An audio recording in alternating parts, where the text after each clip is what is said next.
Hello people. हमने पिछले video में टाइमलाइन के बारे में डिस्कस किया था। उस टाइमलाइन को कंटिन्यू करते हुए हमारा पहला जो टॉपिक है that is palaeolithic age.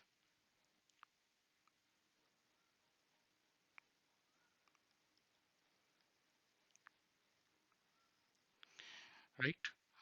So I said 2 million BC से लेकर के 10,000 बीसी तक जनरलाइज टाइमलाइन होती है। नाउ देयर आर समथिंग, कुछ चीज़ें अब जब हम ज्योग्राफी में जियोलॉजिकल टाइम स्केल को जब हम पढ़ेंगे, जो कि ज्योग्राफी हम स्टार्ट करेंगे जियोमॉर्फोलॉजी के साथ, तो जियोलॉजिकल टाइमलाइन जब हम पढ़ेंगे तो उसके साथ इसको कनेक्ट करने की कोशिश करेंगे। थोड़ा सा लॉजिकली हो जाएगा डिकोड करना एंड याद भी रखना। फिलहाल आप इस चीज़ को याद रखिए कि प्लिस्टोसीन पैलियोलिथिक एज जो है दैट इज वो तब से स्टार्ट होता है जबकि प्लिस्टोसीन एज चल रहा होता है। And pleistocene age is an ice age. I hope ice age वाली आपने मूवी देखी हो। अगर नहीं देखी है तो आप जरूर देखिए। Palaeolithic age is the ice age का timeline. So that is 2 million BC to 10,000 BC के आसपास तक का। राइट। एंड ये चीज याद रखिए, ये एक ट्रिविया हो सकता है। Palaeolithic age is the longest period of stone age. Right.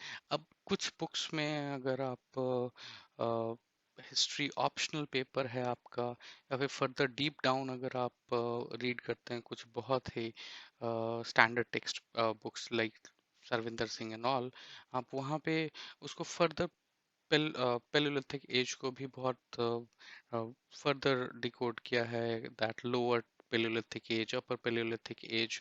But for purpose of the general study student इतना ज़्यादा ज़रूरत नहीं है, क्योंकि इसकी cost benefit as I said इतना ज़्यादा नहीं है। कुछ चीज़ें हम डील करेंगे कुछ point wise and likewise हम फिर आगे बढ़ेंगे। ठीक है। In case of this palaeolithic age, as I said, that it covers the greater, great, great, sorry, most part of, I'm sorry for my handwriting, uh, ice age. आप इसी से ही notes बनाइए, मेरे जो मैं बोल रहा हूँ उसको नोट्स बनाइए। बट या मैं पिछले क्लास में ये चीज़ बोलना भूल गया था कि जब तक आप स्टैंडर्ड टेक्स्ट बुक्स नहीं पढ़ेंगे for ancient history, standard text book is इधर एनसीईआरटी और you can even follow the Tamil Nadu text book. ये ओपन सोर्स पे अवेलेबल है, आप सर्च कीजिए, डाउनलोड कर सकते हैं, इजीली आपको मिल जाएगा PDF, you can read it. Right. So मेरे क्लास को एज अ रेफरेंस अंडरस्टैंड कीजिए एंड कोशिश कीजिए उसके बाद एनसीईआरटी या तमिलनाडु जो भी आपको पसंद है वो पढ़िए एंड इसको कंप्लीट करके कुछ एमसीक्यू सॉल्व कीजिए, टेस्ट सीरीज दीजिए एंड लाइकवाइज आप आगे बढ़िए। ठीक है। सो ये चीज़ ध्यान रखिए, covers the most part of ice age और प्लिस्टोसिन एज जो कि अभी जस्ट डिस्कस कर चुके हैं। इसमें कुछ टूल्स हमें बेसिकली मिलते हैं that is for hand axes. ना ये सब कैसी होंगी, ये स्टोन वाली हैंड एक्सेस होंगी एंड लाइकवाइज। इसमें कुछ ज़्यादा खास है नहीं पैलियोलिथिक एज में। इंस्टेड ऑफ दैट जो कि यहाँ पे पैलियोलिथिक एज के लिए लोकेशंस इंपॉर्टेंट हो जाते हैं। कुछ सर्टेन लोकेशंस इंपॉर्टेंट हैं जो कि एनसीईआरटी में मेंशन्ड हैं, आपको पता होनी चाहिए सो दैट आप कुछ तिकड़म लगा करके एमसीक्यू को आप इजीली सॉल्व कर सकें। आई am sorry, I can not help other than कि आपको रट्टा मारना पड़ेगा। इंस्टेड कि अगर रट्टा नहीं मार पा रहे हैं तो डू वन थिंग, आपको 10-12 बार आप इसको देखेंगे तो बाय डिफॉल्ट याद हो जाएगा। Plus you can do one thing, one more thing that कि जो भी साइट्स हैं इसके मॉडर्न लोकेशन को चेक कीजिए एंड मैपिंग में देखिए, तो मैपिंग से भी आपका काम बन जाएगा याद रखने के हिसाब से। कुछ साइट्स हैं दैट इज यूपी में बेलन वैली, कुछ चीज़ें आई एम सॉरी, स्टार्टिंग के कुछ चीज़ें आपको थोड़ा सा याद रखना पड़ेगा, ध्यान रखना पड़ेगा, बट जैसे जैसे क्लास इवॉल्व होगी इवन हम एंशियंट हिस्ट्री में लॉजिक लगा सकते हैं। It's highly possible, modern history में भी हम लॉजिक लगा सकते हैं, इट्स thoroughly पॉसिबल। बट कुछ चीज़ें yes, as this is not completely scientific वाला सब्जेक्ट, जैसे कि ज्योग्राफी है या साइंस एंड टेक है, लार्जली इकोनॉमी भी है, तो फिर भी हमारा लॉजिक डिकोडिंग जो है वो थिंकिंग पर्सपेक्टिव से बहुत ज़्यादा वेरी करेगा। बट या for now I am sorry, I can't help, mapping के हिसाब से आप इसको कर सकते हैं। यूपी में बेलन वैली, मध्य प्रदेश में Bhimbetka. Now Bhimbetka is something कि ये एक अमेजिंग प्लेस है। अगर आपके पास टाइम है you can go and visit this place. This place is in MP, this near वो भोपाल के आसपास है। And Bhimbetka is something like कि हमें हर जगह मिलेगा। आपको अगर कोई ऑप्शन आता है कि भीमबेटका साइट किसके लिए फेमस है, कौन सी टाइमलाइन के लिए, पैलियोलिथिक, मेसोलिथिक, नियोलिथिक, ये वो आप आंख बंद करके लगा दीजिए, भीमबेटका में सब कुछ मिलता है। भीमबेटका के अलावा जगाड़ा एंड राजस्थान में बागोड़ है, बागोड़, थार, दिदवाना, ये इम्पोर्टेंट है। दिदवाना कुछ को मैं स्टार मार्क कर देता हूँ, ये चीज़ पता होना चाहिए, स्टार मार्क। बागौर पता होना चाहिए। थार आप इजीली डिकोड करें और कभी यूपीएससी पूछे भी नहीं, अगर पूछती है तो। ऑल्दो ये कभी पूछेंगे नहीं, क्योंकि ये मैपिंग का पार्ट बन जाता है जो कि ऑप्शनल हिस्ट्री वाले जनरली करते हैं। बट सिंस हमें जिस ढंग से कंपटीशन की लेवल बढ़ रही है, हमें कोशिश करना है कि मैक्सिमम चीज़ें हम कवर कर पाएं। आइडिया हो तो चीज़ें डिकोड करना एमसीक्यू के लिए बहुत आसान है। आज की डेट में सबसे ज़्यादा चैलेंज प्रीलिम्स क्लियर करना बहुत ज़्यादा है, प्लस जीएस 1 के प्रीलिम्स से ज़्यादा चैलेंज है सीसैट क्लियर करना। बहुत सीसैट में ही अटक करके रह जाते हैं। सो अगर आपका प्रिपरेशन का लेवल 100% अगर आप दे रहे हैं कंप्लीट टाइम अगर प्रीलिम्स के हिसाब से, तो एटलीस्ट 20% आप सीसैट को ज़रूर दीजिए। सीसैट अगर क्लियर नहीं हुआ तो फिर ठन ठन गोपाल हो जाएंगे, फिर से वापस से पूरा साल बर्बाद चला जाए, इररिस्पेक्टिव ऑफ फैक्ट कि कितना ही अच्छा आप आंसर राइटिंग कर रहे हैं, कितना अच्छा आपने ऑप्शनल कंप्लीट कर लिया है। And likewise coming back to the topic, इसके बाद महाराष्ट्र में कुछ जगह हैं जैसे पाटने। ऑल्दो पाटने, ये थोड़ा सा मुझे डाउट लग रहा है क्योंकि ये गुजरात में भी एक पाटने है, बट बुक में महाराष्ट्र मेंशन है तो I am not sure. Optional history वाले ज़्यादा बेहतरीन तरीके से बता पाएंगे। अगर आप में से कोई ऑप्शनल हिस्ट्री वाले हैं तो आप ज़रूर मुझे बताइए। आंध्र प्रदेश में रेनीगुंटा, ये एक अच्छा प्लेस है। रेनीगुंटा आप यहाँ से तिरुपति के लिए भी जा सकते हैं। Renigunta, Kurnool caves, this is very much important, this particular place, Kurnool caves. And Kurnool was the erstwhile capital of Andhra Pradesh। जब हम पॉलिटी में डिस्कस करेंगे 1956 की एसआरसी स्टेट रीऑर्गेनाइजेशन एक्ट से पहले जो आंध्र प्रदेश की जो कैपिटल हुआ करती थी वो कुरनूल थी, जबकि बाद में हैदराबाद बनी। सो कुरनूल केव्स, यहाँ पे एशेस जनरली मिली हैं। नाउ आंध्र प्रदेश के बाद झारखंड में सिंहभूम, ये तो शायद आप लोगों को पता हो। गुजरात में वसीड़ी, राइट। कर्नाटका में ये एक इम्पोर्टेंट सा जगह है Husingi. Let me use a different colour, right. And Husingi is on the banks of Krishna river. And हम जब सॉरी ज्योग्राफी में, जियोमॉर्फोलॉजी में हम पढ़ेंगे तो इसको और बेहतरीन तरीके से डिकोड कर पाएंगे कि मैं क्यों लिख रहा हूँ ये चीज़, कि यहाँ पे जो भी टूल्स मिले हैं हमें वो लाइमस्टोन के मिले हैं।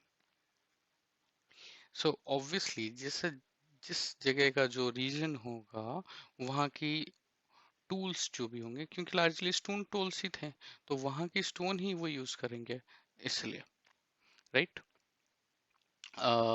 नॉर्थ ईस्ट में असम में एक जगह है Daojali Hading, I am sorry for my pronunciation, Daojali Hading, this is in Assam. ये वाला हमें लोकेशन मिला है। इसके अलावा हम uh, Tungabhadra river valley and likewise एक और इम्पॉर्टेंट है नेवासन इंडस्ट्री।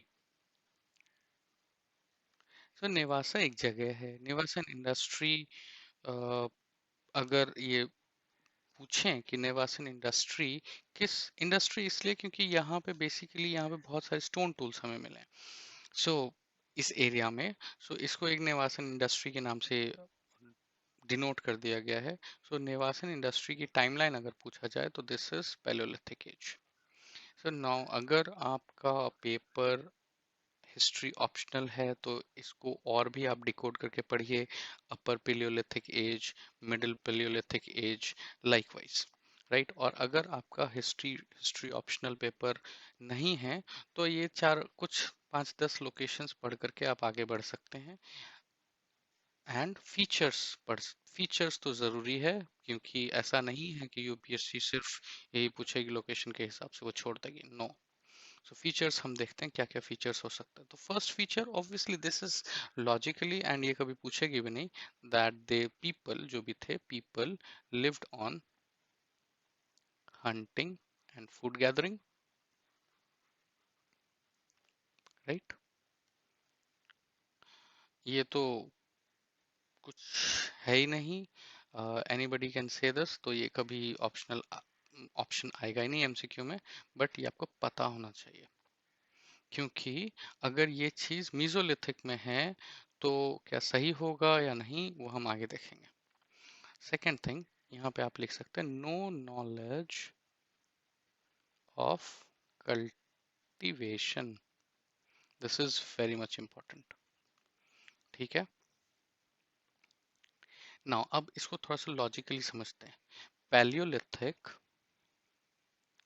साइट्स जो जनरली मेनली फाउंड हुए हैं, मेनली मिले हैं कहाँ पे, एक हिली रीजन में, हिली slopes and river slopes. Now इस चीज को समझो आप, व्हाई इन हिली स्लोप्स और रिवर स्लोप्स। नाउ इनकी टूल्स जो है वो स्टोन टूल्स है, they are not using anything other than stone. Now in case of slopes में पत्थर, टूटे हुए पत्थर आसानी से मिल जाएंगे, छोटे छोटे boulders आसानी से मिल जाएंगे, so that they can easily make a tool. And river, अगर रिवर बेड के पास या रिवर वैलीज के पास वो जो बड़ी बड़ी रिवर्स जो पत्थर तोड़ करके लाती हैं अपने करंट के थ्रू, यहाँ पे बॉल्डर्स मिलेंगे, सो इनको इनके लिए ये आसान रहेगा। सो दैट्स वाई इनकी जो भी सेटलमेंट थी, ऑल्दो सेटलमेंट नहीं, ये केव्स के पास ही, केव्स में ही रहते थे। सो केव्स कहाँ होंगे, स्लोप्स के पास ही होगा हमारा। तो इसलिए ही इनकी सेटलमेंट जो लार्जली हमें जो मिली है वो इधर हिली स्लोप्स के पास सेटलमेंट मिलती है, इधर हिली स्लोप्स और river slopes. So you can, I believe ये लॉजिकली समझ पा रहे होगे आप। Now the next point is that, इस चीज को बेहतरीन तरीके से समझिए, स्टार मार्क कर लो, दैट पैलियोलिथिक साइट्स, मैं पीएस लिख रहा हूँ फॉर बेटर कन्वीनियंस, आप ऐसे मत लिखिए क्योंकि अगर ऐसा आप लिखेंगे तो आंसर राइटिंग में फिर कोई फायदा नहीं होगा। पैलियोलिथिक साइट्स आर एब्सेंट कहाँ पे, alluvial plains. Now I hope alluvial plains आपको पता हो, अगर नहीं पता है तो फिलहाल के लिए मैं बता देता हूँ, Ganga Brahmaputra belt first, Indus plain वगैरह वगैरह, ये एलुवियल प्लेन्स हैं। बाकी फर्दर हम ज्योग्राफी में इसको डिस्कस करेंगे। सिर्फ एक दो जगह पे अदर देन, यहाँ पे एब्सेंट, अदर देन वन, अभी मैंने तुंगभद्रा बोला था, Tungabhadra river, I'm sorry for my handwriting, please bear, and Narmada plains, right? So इन दोनों लोकेशंस को छोड़ करके लार्जली सेटलमेंट जो है यहाँ पे नहीं मिले हैं। क्यों नहीं मिले हैं, I am not sure about honestly, but हमें कुछ चीजें पता होनी चाहिए एमसीक्यू के हिसाब से, तो पता है।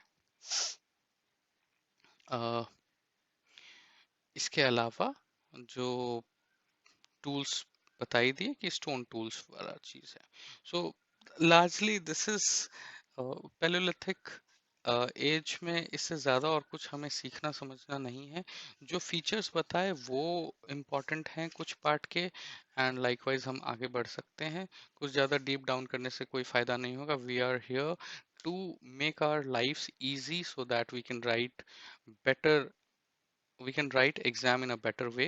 There's a huge lot of competition. We are not here to become historians. We are not here to become archaeological, or this exam is not for ASI, assistant sub inspector नहीं, archaeological survey of India, ये उसका ये exam नहीं है। तो हम इतना ही पढ़ेंगे जितनी की ज़रूरत है, और वहाँ पे ज़्यादा दिमाग खपाएंगे जहाँ पे हमें कॉस्ट बेनिफिट ज़्यादा होगा, राइट? सो इसको यहीं पे एंड करते हैं, एंड अगले वीडियो में मीजोलिथिक को हम डिस्कस करेंगे, एंड लाइकवाइज हम फर्दर फिर आगे चलेंगे। Thank you very much, take care of yourself and keep reading. Bye bye.